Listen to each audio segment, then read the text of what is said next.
Now, you might have seen my video where I explained why I personally left Ubuntu Studio after a rather lengthy affair. This is not that video. Because here's the thing, if you want to dip your toes into content creation on Linux, Ubuntu Studio is still where I'd point you, at least to start with. It's rather brilliant for beginners. But, and this is important, if you're running a legacy Nvidia card, stop right there. Watch my other video first, or at the very least, do your homework on driver compatibility before you do anything rash. Right, shall we have a proper look at what you'll actually get? After the first mandatory reboot to set up all your audio stuff, this is the screen you will be greeted with, after login that is. And even though it is based on KDE Plasma, it is Ubuntu's heavily, you can judge that for yourself, but it is Ubuntu's version and interpretation of KDE Plasma. They changed certain things around. For instance, KDE Plasma usually does not come with a bar on the top here, but that can be changed relatively easily. Also, I'm not sitting here and pretending that I don't know my way around. If you've seen any of the other episodes, those were distros I never used for an extended period of time, so I sincerely saw them for the first time and didn't know what I was doing. I'm not putting on a show here to make it more interesting or more drama. It's just I used this distro for over a year, so I do know my way around, more or less. So first and foremost, we want to change this bar down to the bottom. So we go to enter edit mode, and then we take this and drag it down, and we are done. It's pretty much all I want here. Okay, so now we need a little bit upscaling here, because configure display settings. Linux has often a little bit of issue with 4K monitors. I don't know, the symbols are just too small. And we are on X11, not on Wayland, so we have global scaling only. Let's go to 118, 125% maybe. Huh. Nothing changed. Why did nothing change? That should usually change. Hang on a moment. Let's just double check something. Open a window. Go to display settings again. Go down to 100. Apply. Did that change? That did change. It changed the window, but it didn't change the taskbar. Wait. Wait a second. Isn't there a... configure icons only task manager. Show. Is this it? No. One thing, even though I really like KDE, if you think Windows scattering settings across multiple menus, let's leave it at that. Panel height. Oh yeah, here, panel height. That bigger. This configuration menu is in regular KDE different. Let's see, more options. What does maximize panel do? No. Like I said, I usually know my way around. Usually. I'm still in edit mode. I just would like to have this being bigger. Oh, wait. Icons, tray, manager. Oh. Icons, tray, manager. Configure. I've been here before. Spacing between icons. Large. Apply. Yeah, but that doesn't make the icons bigger. I swear, on regular KDE you can do that. Okay, we will not do that then now. Sorry, they will be small now. Well, we already seen it comes with Firefox. Firefox starts and it works. And I can already attest that audio works too. I mean, it's set up for a proper audio editing experience, even though I only have this tiny little crappy mini speaker in the Dell case here. Set that up properly. Okay, let's see what else we get. Because as I said in the other video, this is a very, very comprehensive distro, which comes with almost everything you can wish for. The entire LibreOffice suite. There we go. That's how it looks like. Let's see if it already found my printer. Print. There's my printer. Let's check if it works. There she goes. Printing a blank page. Fantastic. You have here your settings. You can change pretty much everything. KDE is very in your face with that kind of stuff. But see what else we have. They have the taskbar already preloaded. Let's start at the end. Darktable. Darktable is a photo editing program, as far as I know. You can do all kinds of image manipulation and alpha and all those. It's not like GIMP where you can add stuff. It's more just to enhance colors and make the color scale of two images the same so that they look nice in the layout next to it, that kind of stuff. Then we have DigiKam. Never used that. Welcome to DigiKam. Okay, next. Sure. Type. Sure. Open directly with adjustments made automatic. Like, why don't you just scale that window so people can bloody read the whole damn thing? What's that there if you do nothing? Sure, whatever. Finish. Now we have DigiKam. I don't want to download the face engine something. What does DigiKam do? And for crying out loud, choose a different background. This is really hard to read, guys. Down here it's fine, but who came up with the idea that this tree would be nice? But yeah, even though I don't know what it is, that doesn't mean that there is not use for this tool. And that's the nice thing about this distro. You have basically all the tools and just pick the one you like best. So next would be then Kdenlive, which is KDE's video editor. Obviously looks like a video editor. There it is. I personally don't use it, so I do not know my way around Kdenlive. I use ShotCut for the simple reason that when I installed Ubuntu Studio first on my main computer, Kdenlive wouldn't start, but ShotCut did. Also, I had a laptop which I used for editing temporarily, and that one had Windows installed, and ShotCut is available in Windows and Linux, I believe.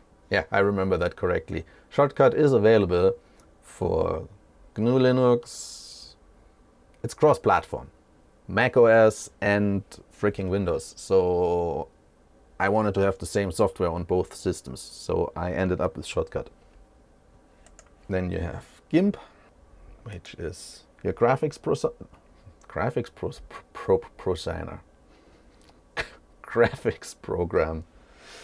And you also have another one, which is Krita. I personally prefer Krita.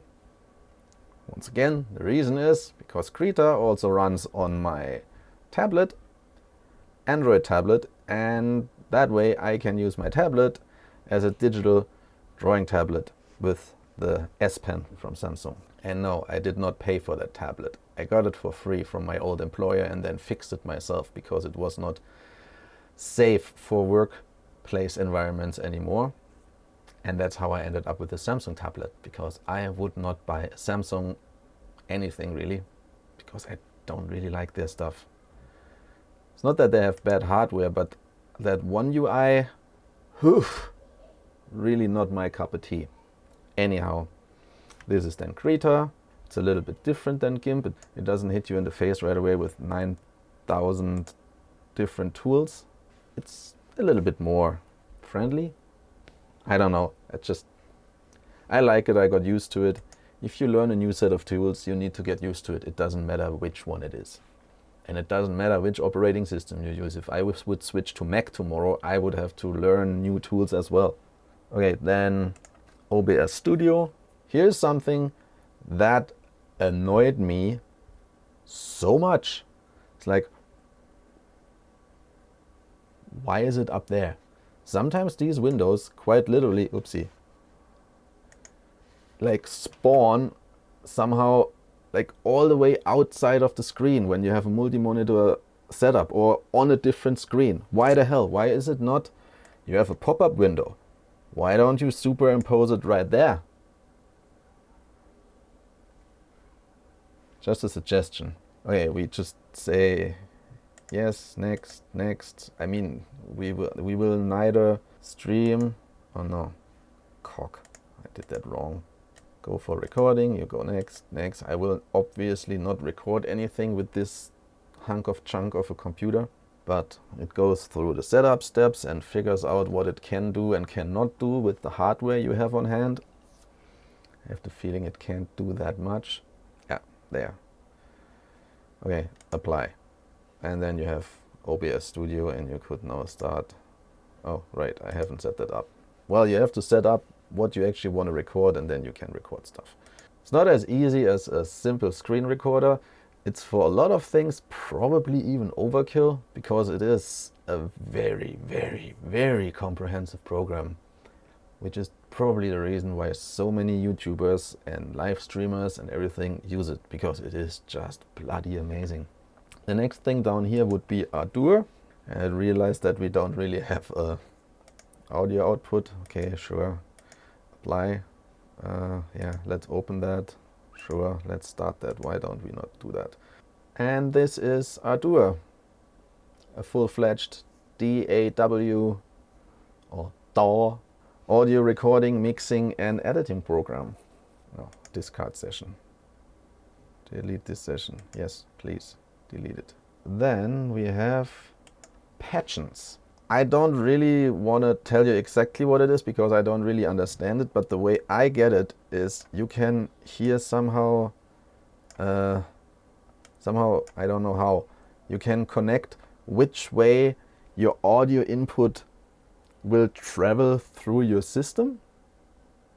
Like, let's say you want to record a guitar or a keyboard or something, you can then go keyboard, I don't know, straight to the recording, or keyboard passing through a filter system in order to get a certain effect, and then into the recording, and from there you can then, I think, choose if it goes to your main speaker or only to your headphones, or you have headphone on one side and speaker on the other, so you play something there while you're then listening to your keyboard here. And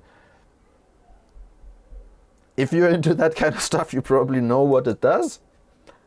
I'm not an audio guy. I'm barely a video guy. Okay, and this is just what you get in the taskbar. Now buckle up, guys. There's a reason why this is, I think it's now 8.3 gigabytes, the newest 2404.3. Jesus Murphy. Okay, let's start up here. You've seen Ardour and Patchance. This is audio production, audio utilities, effects, instrument plugins, MIDI utilities, mixers, whatever this is. Audacity. This is an audio program I know how to use because it's for dummies. No, it's just relatively basic. It's not a full-fledged DAW. It's just you load in your audio file and then you can change things around. Huh. Something has crashed at some point. What has crashed? The application Audacity has closed unexpectedly. But it's still running. Sort of. Still running. It's downloading all the plugins, and like, this is the nice thing, you know, about this very distro. It is overall a pretty good user experience if you start fresh and you do not know what you're doing, specifically on Linux. I mean, you click and it does most of the stuff for you. right? You don't have to hunt around for codecs and hunt around for audio. I don't know. It will probably not come with everything. There might be things you need for your specific use case, but at least you have a starting point that is not just an empty black void. This would then be Audacity, and yeah, you can put in files and do all kinds of things. It's really cool, pretty simple. Can make background music and everything. Okay, let's go through the list. We've been audio. LMMS is also sort of like a DAW, but more for, if I get that right, I used it a little bit just to tinker around with it. You can then play virtual keyboards and virtual guitars and sample stuff and like drag and drop the clips and clip them together. And yeah, I have not the slightest idea what any of the other stuff is. Yeah, this, oh yeah, Patchance, we went through that. MuseScore, I don't know. But if you're into that kind of stuff, you have a multitude of options to choose from. So let's move on. Graphic design, graphic utilities. Bloody hell, there is like 90% of that stuff I never touched. Darktable, I showed that. DigiKam, yeah, these are just basically when view is like your picture viewer. Then it comes with Blender, which I will not start because the old Optiplex is not a machine you use Blender on.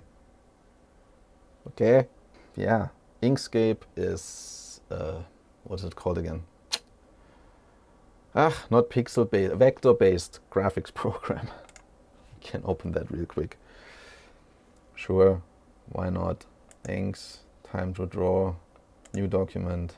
There you go.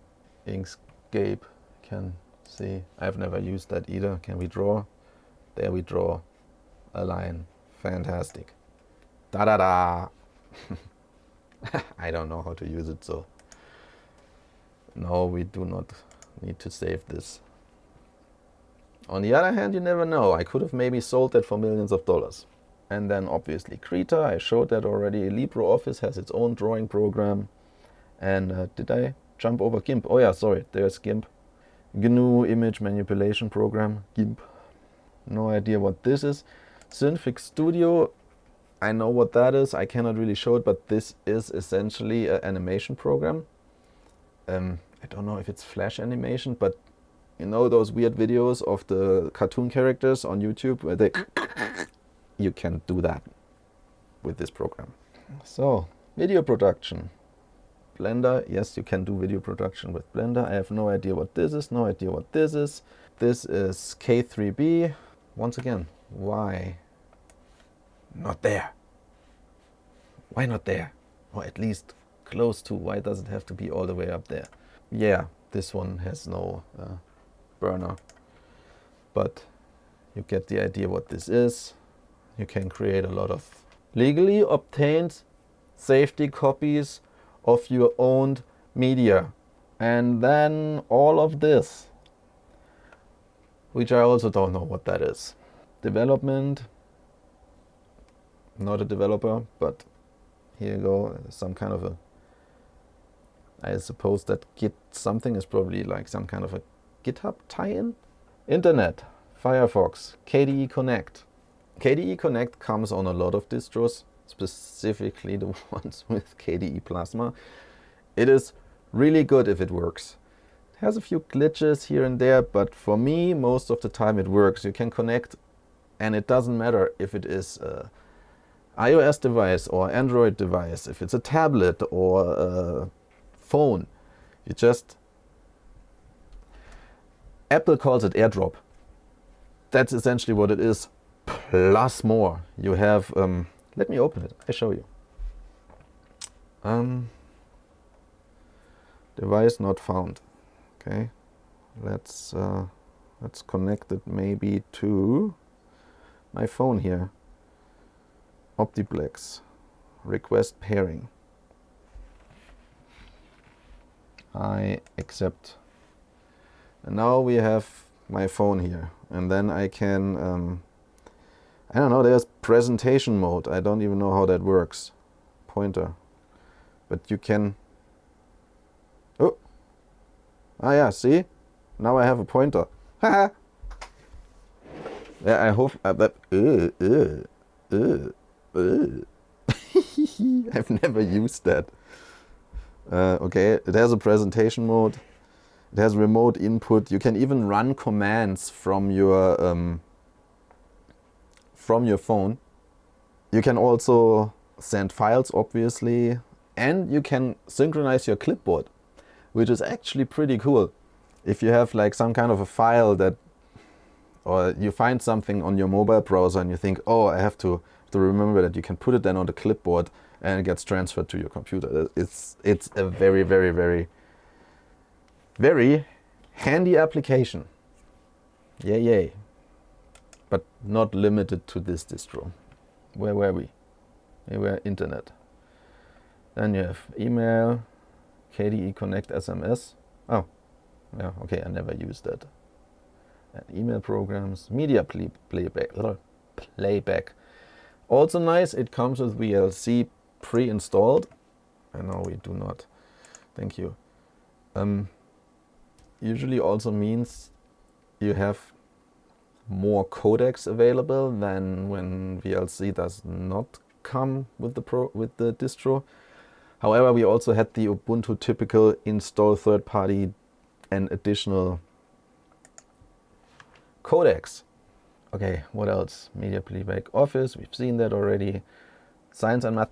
I really don't know why they put LibreOffice Math in its own subcategory. It's not really necessary, but it does that every time. Settings, additional drivers. Pretty much a very nice thing to have. Driver Manager. Then System, Firmware Updater, Color Profile. So much. So many things. So many things. Ubuntu Studio information. All your documentation. Help, and this is your logout.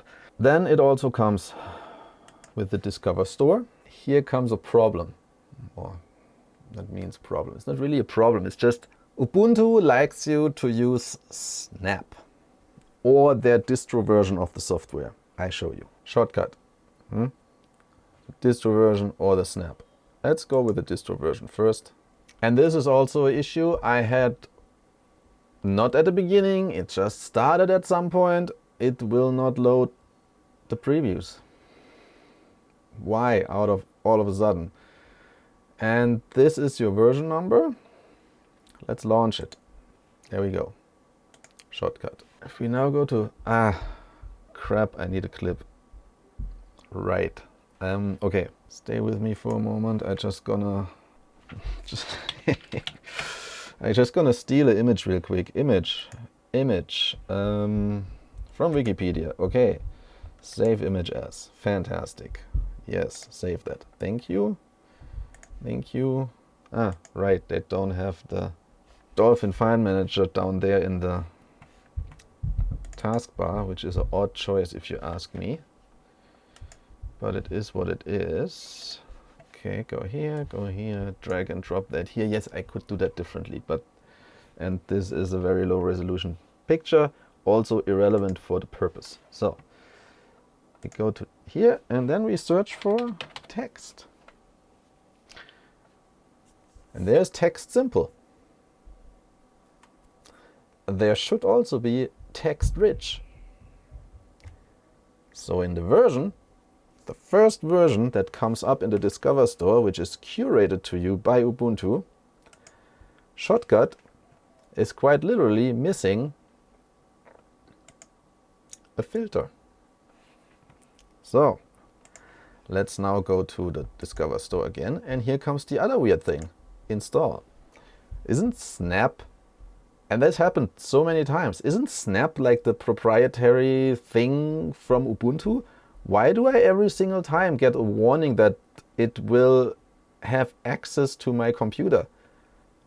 I hope it does have access to my computer, because I need to be able to record audio, I need to be able to access files. Isn't that something you want to have?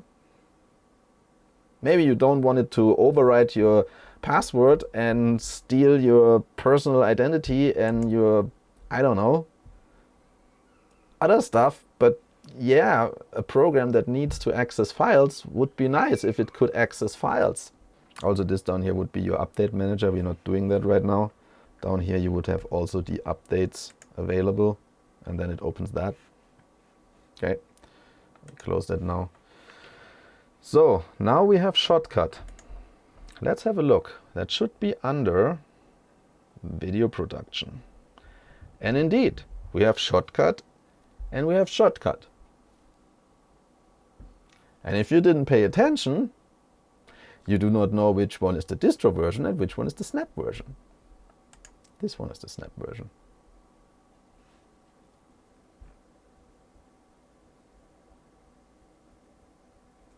There we go. Let's go to playlist. Let's go to here. Let's go to here. Let's go to filters.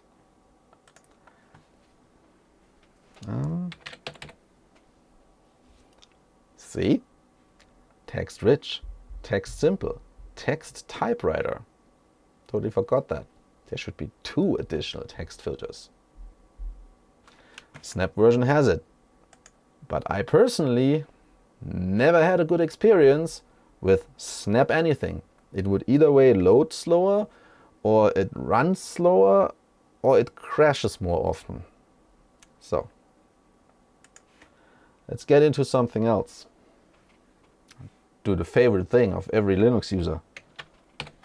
Open a terminal. Hang on a sec. I did have that written down somewhere. God damn it, now I forgot again. Ech.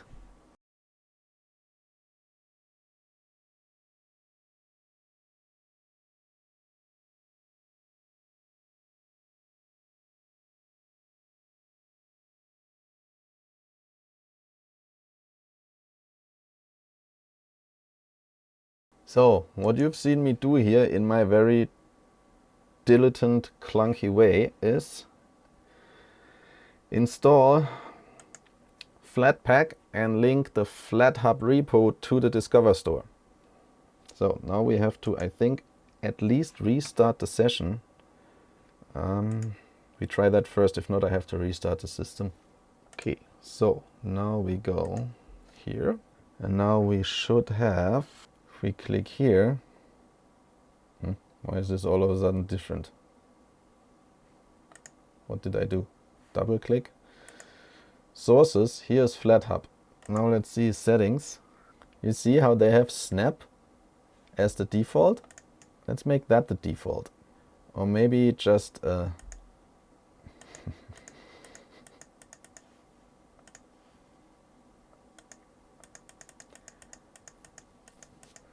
not deactivate snap. Now you know what I meant with Ubuntu put their own spin on KDE. Anyhow, let's go back to all applications. ShotCut. Oh, now snap is all of a sudden gone. Sources, Flathub, 25.10.31.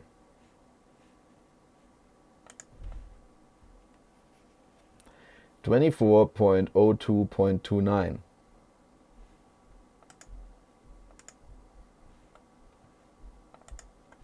Let's install the Flatpak, just for the hell of it. Did it install? Okay, now I still don't know which one is which. That's weird. We recreate that with Krita. That's also weird. I searched particularly for Krita. Why are these on top?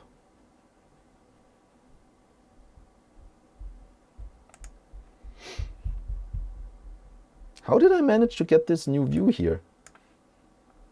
I'll see. Krita loads the stuff. And didn't we just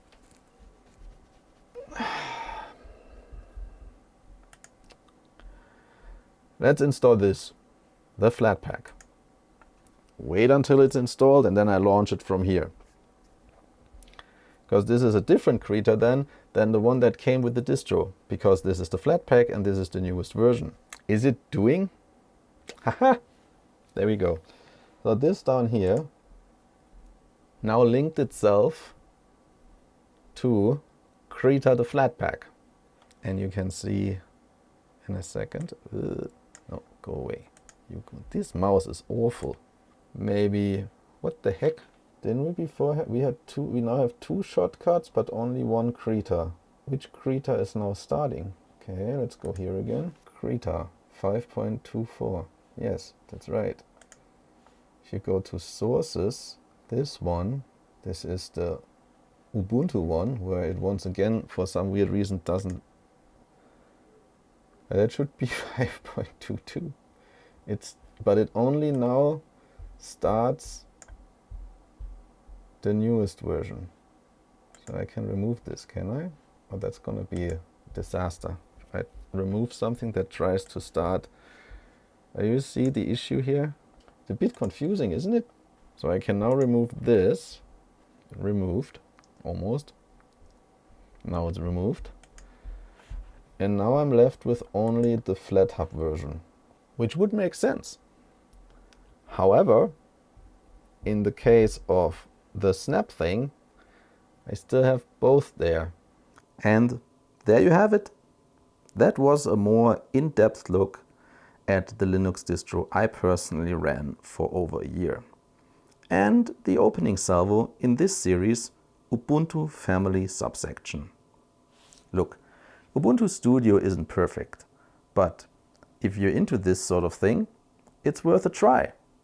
Just do yourself a favor. Check your driver compatibility. And for the love of all that is holy, don't run it as a live session.